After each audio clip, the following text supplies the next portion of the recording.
future. Germany, April 14th, 1561. At dawn, the citizens of Nuremberg awoke to what was described in a local news flyer as a very frightful spectacle. Various strange objects were spotted in the sky, engaged in what appeared to be an aerial battle. Could they have been witnessing a close encounter? They see this incredible sight as the sun is coming up.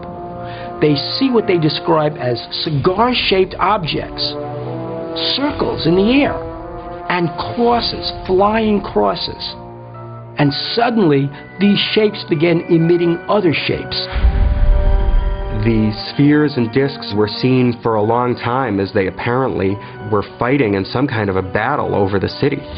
In fact, the battle was so evident that the people in Nuremberg were actually able to perceive which side was winning. Some of the objects were seen to crash into the ground and disappear in a cloud of smoke or steam. Other objects were seen to fly off and disappear in the direction of the sun. This entire event becomes memorialized in a broadsheet. Now, a broadsheet in the 16th century was literally a newspaper. And that broadsheet exists today in Zurich, Switzerland.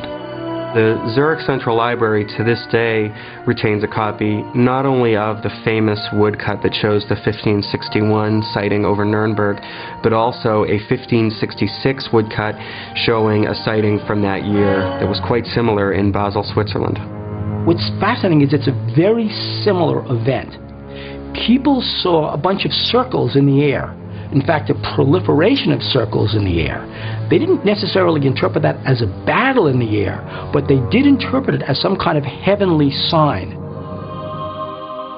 The broadsheets that were distributed both in Nuremberg and in Basel 5 years later advised people to repent for their sins and interpreted these extraordinary events as signs from God.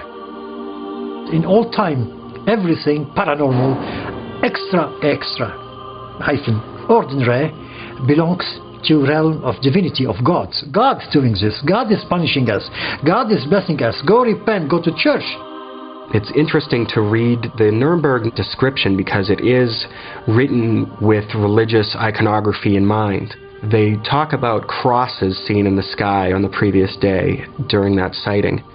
Now, what we might think of as a fuselage with wings might have appeared as a cross to people who saw religious symbolism constantly in their everyday life. It's difficult to imagine how these things might have appeared, but it's certainly possible that if these were to appear in the sky today, we would describe them quite differently. Could the people of Nuremberg have actually witnessed a battle between warring alien factions? An event eerily similar to the one written about in the Bhagavad Gita over 3,000 years earlier. And if not, what else would explain the vivid accounts of luminous globes and blood-red crosses appearing in the sky?